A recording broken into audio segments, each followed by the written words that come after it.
when the energy disbands and you independently stand up for what you believe to resonate with your soul, you will have leadership. Go dummy, go beast on them. I go beast. Go deep, I OD on them. I OD. Apply pressure, put heat on them. Put that 500. What's up? It's your man B.Holmes back with another episode of Doors to Success, where I'm your host, B.Holmes, and I lay out the B print, which teaches you how to knock, open, and conquer the different avenues of success to the doors in your life. So very excited about this episode. I mean, it's just really fun sitting here right now because it's been almost a month since I've done this, and I've really missed it. It's been fascinating to go away from something, because in those moments is when you realize, what you like or didn't like, or what you love or what you miss of something, when absence makes the heart grow fonder or makes it want to get yonder, right? So what I've realized and what I've learned and what I didn't expect was that in preparation for doing these podcasts, two things have happened. Two things have been subsetted or have been, subsequent, things that have happened because of the podcast. The first one is that I have the amount of preparation that goes into them really keeps me sharp on giving me, great content to talk about with my family or my kids or my teams or people that I'm teaching or mentoring or coaching or whatever. I always have great, valuable information. And so I've really appreciated having everything ready and available on my toes, because I'm learning and seeking to have stuff prepared for this. The second thing that it's done is I have been more aware of observing things to be grateful for and learning what I can bring to the table, And so I have missed that, and I've learned that I'll be like, oh, that's something I want to share on the podcast. Oh, that would be something cool. And so those are two things that I've really missed. So before we get into this any farther, it's been a long time, and we definitely need to give a shout out to Red Bull, the unofficial sponsor of the B Print and Doors to Success. So here we go.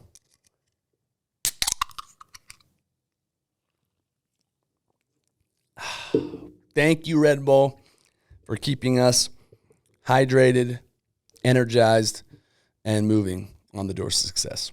So, super stoked about this episode because I've been thinking a lot about what I can bring to the table. What can make this different? How do I bring value to something to this audience, if you're listening? What can I bring? And something has happened this past week that really makes me really like, hey, I want to talk about that, and have brought it to the forefront. There's been some other things that have happened with some of my teams and the recruiting battles that have happened that have brought this topic up again.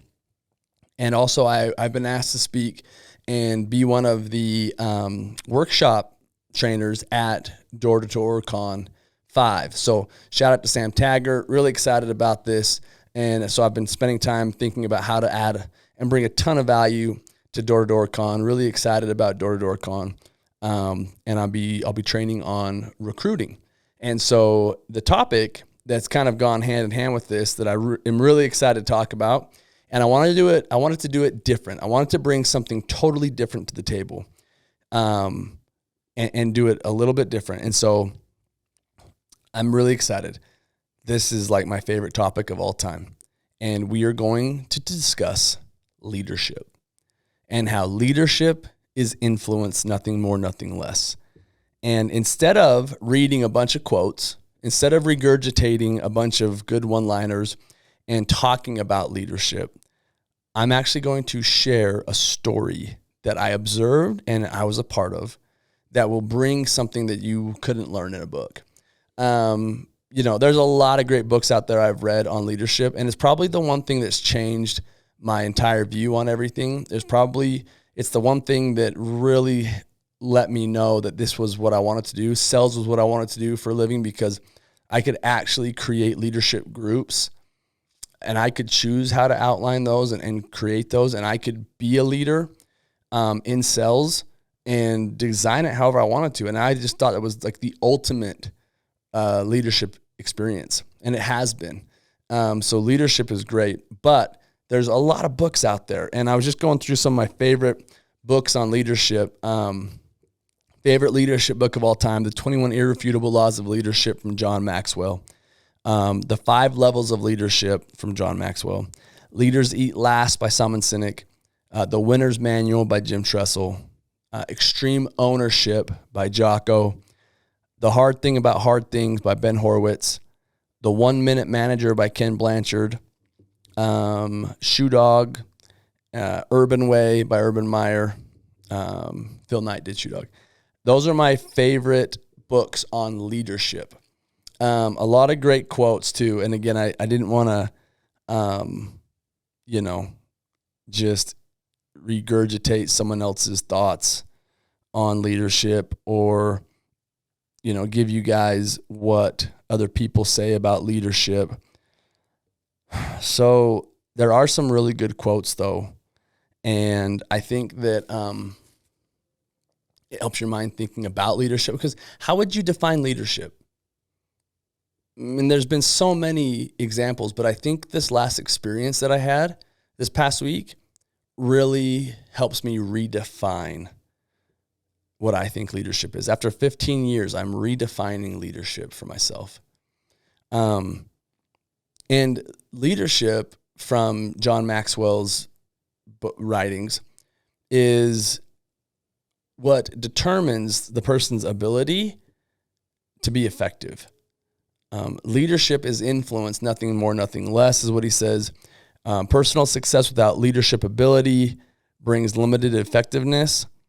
The true measure of someone's leadership is their influence, and the proof is in the pudding. Your pudding is your followers.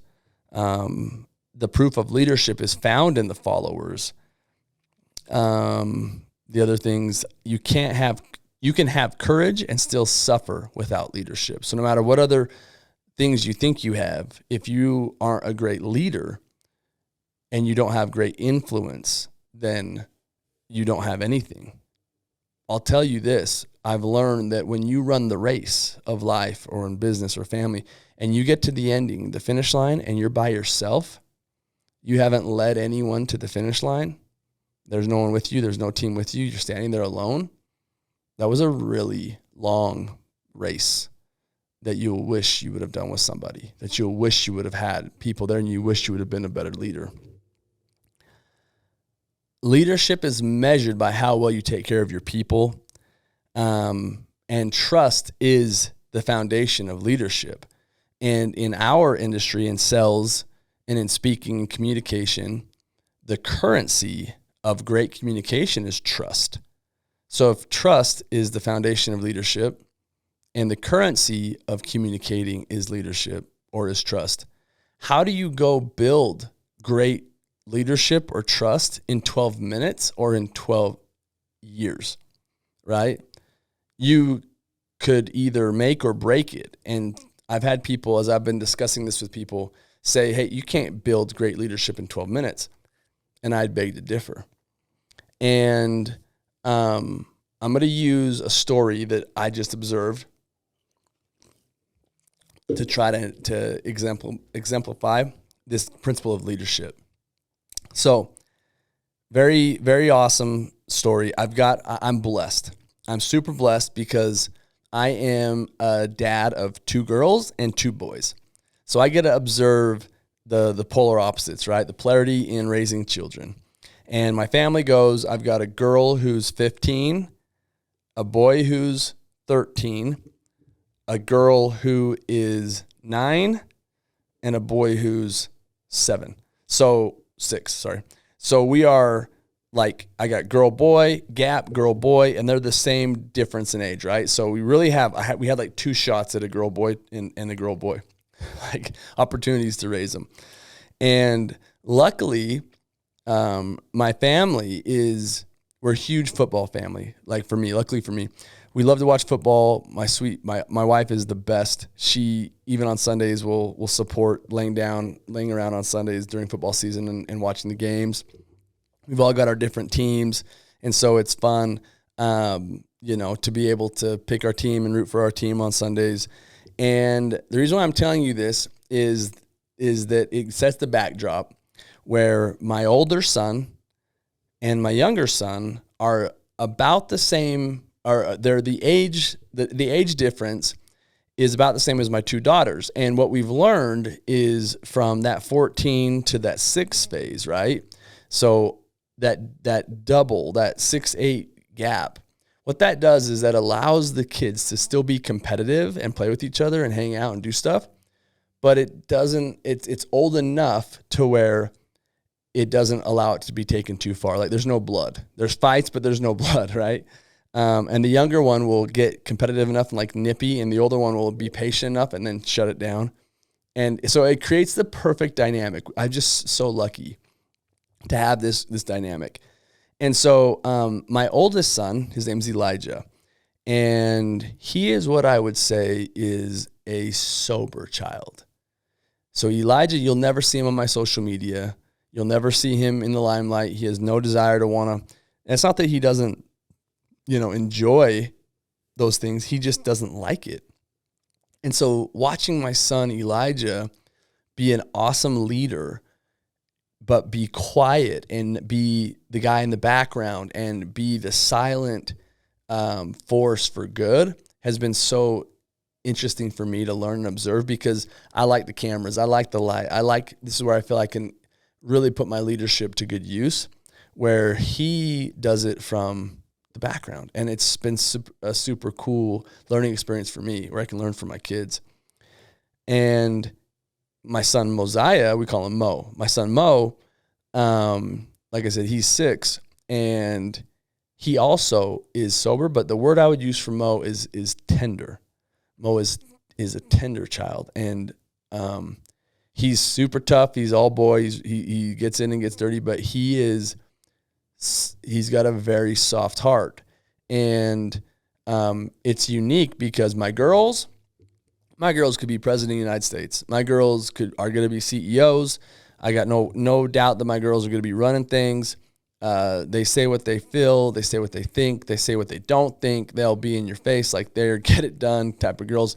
My boys are just the opposite of me, which has been so good for me to watch, because they're both very powerful leaders in their own right, and I'm going to share the story. So what does football have to do with this? Well, my oldest son, when he was born and raised, we were living on the East Coast and in the Carolinas, and we were running a company that we sold to another business, and they had front row seats in a box at the Panther Stadium. So my son Elijah's first NFL game was at a Panthers game. And so we're big Cam Newton fans, we're big Carolina fans, and that was his first game, so he's got this affinity for being there, and that was a really fun experience for him, and so we've always cheered for the Panthers. On the opposing side, my son Mo, he is an Arizona Cardinals fan. Why Cardinals? For a couple reasons. One is that I am a huge Washington football team fan, historically speaking. Redskins fan. Yes, HTTR, for sure, no doubt. And if you've watched these podcasts before, you're probably saying, well, B, I think you said that you have native blood and history. Why would you? And the truth is that no native cares about. In fact, it's almost opposite. Most natives love the Redskins because there's a difference. And I'll teach you something. If you look at the logos, look at the logo of the Washington team, and it was a powerful, strong, brave, right? The face, compared to the Cleveland Indians logo, which we don't like. That face has been used on so many other races or in different tribes and everything, where has nothing to do with us. And the name is Indians, which that's not us either. It's Native American. So that's been a big thing. In fact, I have a lot of ties to the Redskins because my native grandmothers would send me things from, they'd send me football stuff, and it was from the Redskins, or they were, always big OU fans too. So, and my native grandmother taught at University of Oklahoma. So she was a professor there. And so we're always big fans of any quarterback that comes out of OU, so Kyler Murray's shorter, and my son Mo is a little bit shorter. Kyler plays quarterback, my son plays quarterback. So he really, relates with Kyler Murray. And so he started cheering for the Cardinals because that was the same time that the Redskins were going through their identity crisis. And so Mo said he didn't like any of that noise, and he wanted to go cheer for the Cardinals because Kyler Murray was there. So that's how he became a Cardinals fan.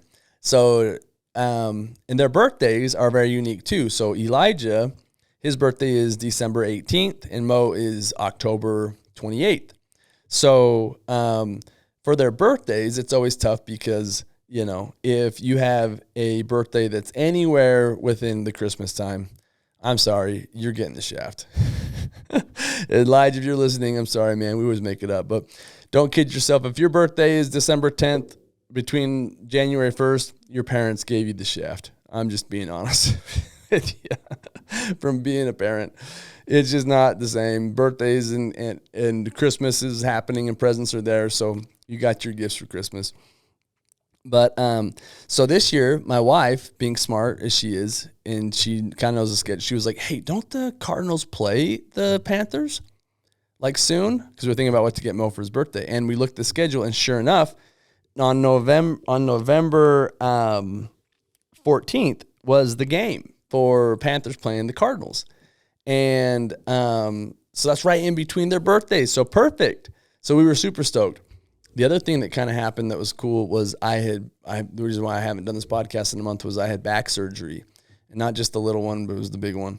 And that's put me back quite a bit. But I had swelling in my spine, and one doctor thought it was blood leaking. The other doctor thought that it was spinal fluid. So they didn't know what it was, and I couldn't fly because of all the pressure. So we just bought the tickets anyway. We just moved forward with it, praying that it'd subside. And the Lord works in mysterious ways. And 2 days before we're supposed to fly, the swelling starts to decrease, which was super awesome. And I'm so grateful. You start noticing the little things, even with this horrible situation that is supposedly happening in my back. You find the little things to be grateful for. And that was a huge one for us. So, this is the backdrop. So a lot of fun experiences, a lot of great times. We hop on a plane. We get in at like midnight. There's no rental cars. They're sold out. Hotels are booked. We finally got to a bed around like 4:30 a.m. So we had a blast. A lot of fun, great memories will never be forgotten. Well, the part of this story I want to talk about is it's Mo's first NFL game. And he was super excited. Furthermore, he was convinced that he would meet DeAndre Hopkins, and Kyler Murray and give him 5. And they had brought their own money, and we went and bought jerseys, and Mo wanted a D-Hop jersey, DeAndre Hopkins, so that when he gives D-Hop high five, D-Hop will notice that they're wearing the same jersey and come give him high five. Because he had watched, NFL on television, and he thought that all young kids would get to go to the field, and as the players are leaving, they give him high five. So he was like totally convinced. And I tried to like play it down like, he's like, Dad, do you think if D-Hop sees me and he notices that we're wearing the same jersey, he'll definitely give me a high five, right? And I'm like, yeah, man, if he sees you, though, dude, like calm down. So I was trying to like let him have make sure that his dreams were in check, but that it may not happen.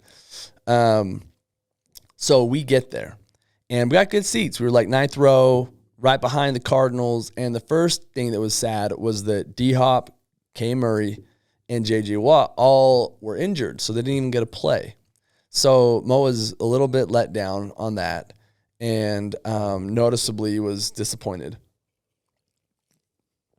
The thing about Mo is he's not very vocal when he's disappointed, and because he doesn't like to complain. I've been a big advocate of teaching my kids about complaining. and how it does nothing. And so, but I knew that he was mad about that. So was I. So we get there and we've got our seats and the guys behind us, and we got there on the first play. So what was awesome was it was Cam Newton's first game back, and we love Cam. So Cam scores on the third down. Cam scores for a touchdown. We're going crazy. And the refs, I mean, being honest, the refs were not like super great. And they weren't in favor of the Cardinals. Now, if you know anything about football, Cardinals are ranked number 1 in their division. I think they're ranked number 1 in the AFC right now. And also, they were 7-2, so they had the best record. And so they were on a roll. And so this game was really not good. And they were getting beat up. And so the guys behind us were already a little bit buzzed by the time we sat down at play number 1. So as the game got further into the game, the fans got louder. The refs became the focal point of a lot of animosity, and the guys behind us got increasingly more intoxicated. So it was just a funny mix, right? Well, I looked over and saw Mo had his legs up on the chair and his jersey was up around his ears. And Mo, you okay? Mm-hmm. Mo, what's wrong? Like, and this is where I say he was a tender kid. And as the guys behind us got more belligerent, and I remember even like turning around like, dude, like, come on. Like, I remember looking around and I looked at the guy like, dude. He's like, what? And I'm like, I got kids, man. Like, just tone it down a little bit. And then he was like eating peanuts and dropping the peanuts right below the chairs. So they were dropping all on our floor.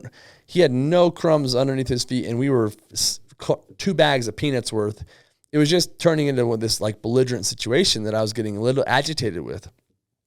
F-bombs started flying. These guys got worse and worse.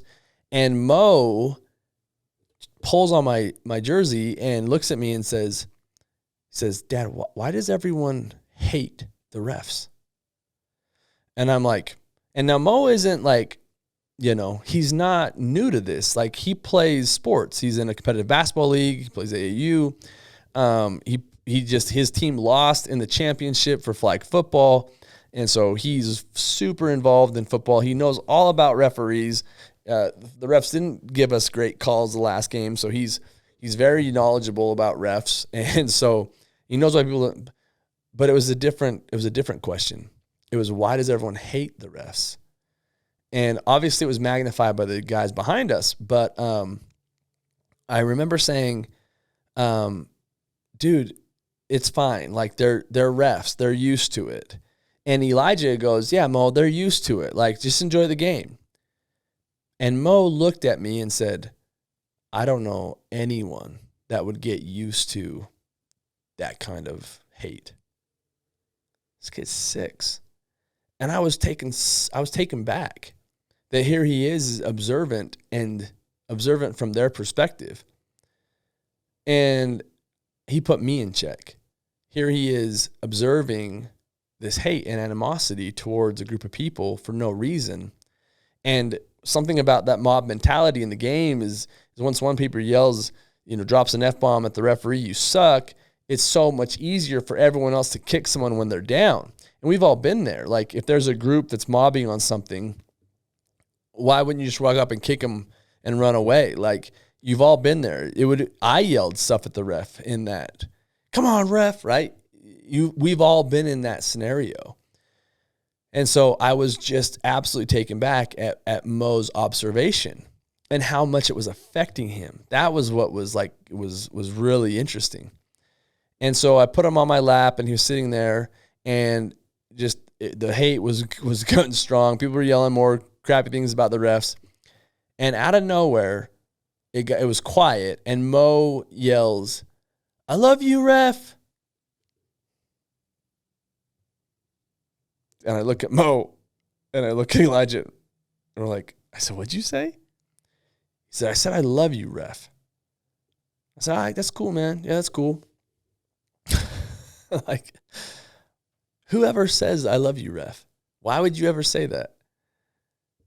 And I just, even now, I can't stop smiling about it. I was just so taken back at his leadership in feeling a certain way about something and standing up for how he felt at his core. About 5 minutes later, he says it again, louder. I love you, ref.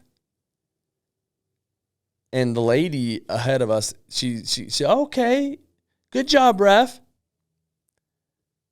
2 minutes later, he says, now he starts cheering the refs on. Like the refs make a good call. The guy behind us goes, it's about time. And Mo says, great call, 3-9, great call. Take those calls all day, baby, all day. And if you know my son Mo, he gets into football, right? And he was cheering on these refs and their good calls. He wanted those refs to feel good and feel included because no one ever gets used to that type of hate, as my 6-year-old put me in check. And here I am. And now 3 people, 4, 5, 6, 7 people are cheering on the refs. And I watched a 6-year-old by saying, I love you, ref, disband a mob, a drunken mob, and turn the whole perspective on something that was negative and brought love into a place that it shouldn't have been. It was amazing. And I'm still so shocked at how that all played out. I'm so proud of my son. I'm so proud that he would step up for what he believed was right in his core. And right and wrong is interesting. The older I get, I think I believe less in this idea of right or wrong. I believe that there are situations and we have experiences and where we come from and perspective and snapshots and intent. There's a lot of things that go into right and wrong. And the more experiences I have, the more I get into this belief system that I don't really know if right or wrong is an accurate statement. But what I do know is that the mob mentality and how you tell a true leader is when there is a mob mentality that energy begets energy. So if you have, it's like heat or cold, lack of heat, right? Which as you gain heat and you need a log to heat up, you put another log next to it. And as the heat goes back and forth and transfers, it will play on each other and it will grow, expand, right? If you want to kill the energy, you disband, you separate it, you isolate it, you put it on reservations, you reserve it away, you put it in different spots, right? You don't let them communicate, and then you let that thing die down. Same thing with cold. If you want an ice cube to melt, you separate it from all the other ice cubes. And even with Mo and Elijah, actually, I learned this winter. I was teaching them. We were shoveling, and we were talking about how to get those thin lines to melt quickly. And I was telling them about making sure you separate it from the big ice blocks. It's a story for another day. We were breaking up the ice, and I said, separate it so the big ice blocks go away and the snow will melt because you have to pull it away from the like energy. So true leadership is when you pull the energy away. The thing that stands alone and continues to have independent energy is leadership. That it doesn't matter. It's independent of what anyone else says or believes to be true. The thing that you believe in your core, and the more you stand to that, is true leadership, even if no one else sees you. When no one else sees you, that's true leadership. The refs may never know what my son Mo did for them. They probably never heard him. They'll never hear this. They may never even have any idea that there was a 6-year-old boy that said, I love you, ref, that caused a group of 100 people in section 111 that were cheering or not cheering and violently protesting the referee's display of officiating, that he separated this mob with love. He infused love and compassion in a place where it shouldn't have been. And leadership flourished. He showed leadership by standing up for what he felt was independently right by his soul, his core, right? whether that's right or wrong. It's independent. For him, he did what he felt was right. Even when I didn't, I was like, Mo, it's cool, man. Don't worry about it. I love you, ref. He stood up for what he believed. That's leadership. The more people that you can influence for the good will be the proof, like I said earlier, in your leadership ability, right? If leadership is influence, nothing more, nothing less, and you can influence, if a 6-year-old can influence 100 people to get them to cheer for the perceived enemy, what does that tell you if you have something that you're working for every day? You just got to be bold enough and brave enough to stand up for that thing that you believe in. He believed in it enough. He didn't like the hate enough where he stood up for it. That's legit. That's truth. That's leadership. And so that's my new definition, is that when the energy disbands and you independently stand up for what you believe to resonate with your soul, you will have leadership, whether anyone else follows you, because they will follow you eventually, even if your own dad doesn't think it's cool at first. But then I quickly got on his side, very quick. So, no, we didn't get any high fives from D-Hop. No, we didn't see K. Murray. They didn't come out. We learned a thing or two. The other funny part was at the end when Mo realized that we weren't gonna get high fives from D-Hop. He was holding back the tears, and he goes, "Dad," he's like, "You think?" He's like, next time, I'll make sure that they see me and I'll give them a high five next time, okay? I'm like, oh, hi, dude. Okay, we'll do it, my man.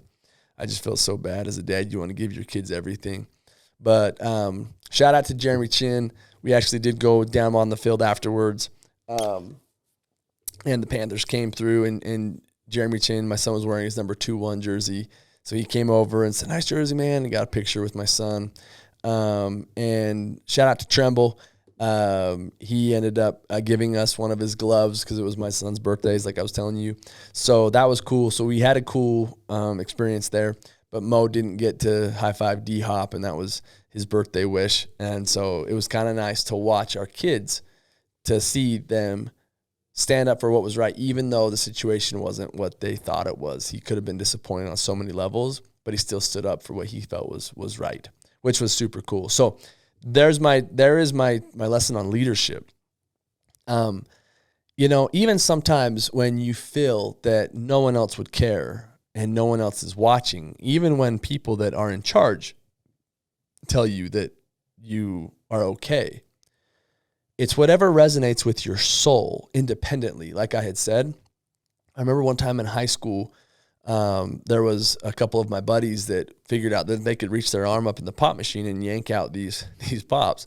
I walked in on them doing it, and I was like, oh, man, I don't want to do that, but I'll sell the pops. So I'd sell the pops like 25 cents cheaper.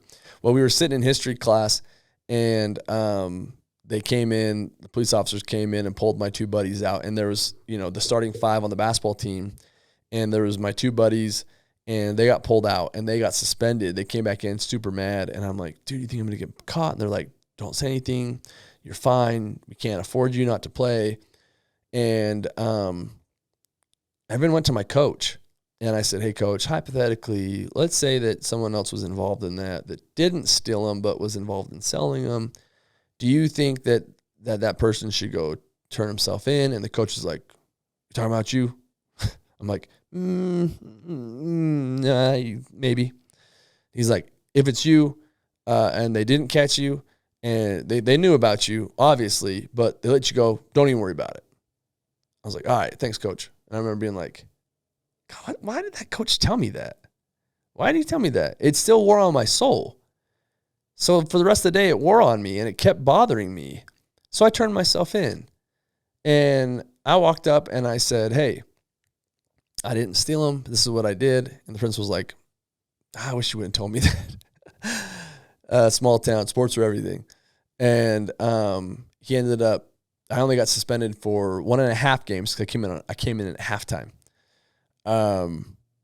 But I remember just saying that and felt like massive relief, like weight off my shoulders, because I did what I felt was right independently when everyone else was against it. Another story was when I was in college. I remember it was super busy, had the basketball thing, and I was taking 26 credits. I just had the surgery on my knee, so I doubled up on my credits, which was dumb. And I was in accounting, 230 class, and advanced. And I didn't have time to study for this one final. And I remember it was all snowing, and I was stressed out. I was on crutches, and I prayed. I was like, dear God, please bless me to have a miracle. I need a miracle. And I remember going to the class, and we had the test in the classroom, not in the testing center. So I remember sitting down, and the smartest kid in the class sat in front of me, caddy corner, and his test was right on the back corner of his desk, and I could see everything. I remember being like, thank you, God. Like, this is the answer to my prayers. You're letting me see his test. Like, this is amazing. And in that moment, I actually believed this was an answer to my prayers. Oh, it was awesome. And so I did it. And I remember, again, that wore on my soul. And I went to a devotional that afternoon. And the opening line came right out of Job. And if you know anything about the story of Job, this man had his whole house turn on him. He had everything. And then he had his whole house turn on him, his wife, lost his kids. Like, he got tried to the limit, right? This man had everything and then lost everything. And the line that just stuck out to me was, till I die, I will not remove mine integrity from me. And that's always been in my mind. I'll never forget that, because I remember hearing that scripture get quoted, till I die, I will not remove mine integrity from me. And that's leadership. I remember sitting there like, okay, I will learn this lesson one more time. And I went to the professor, and I remember walking in, Professor Blanchard, and I said, hey, Professor, I want to tell you that test was not my test. Those answers were not my answers.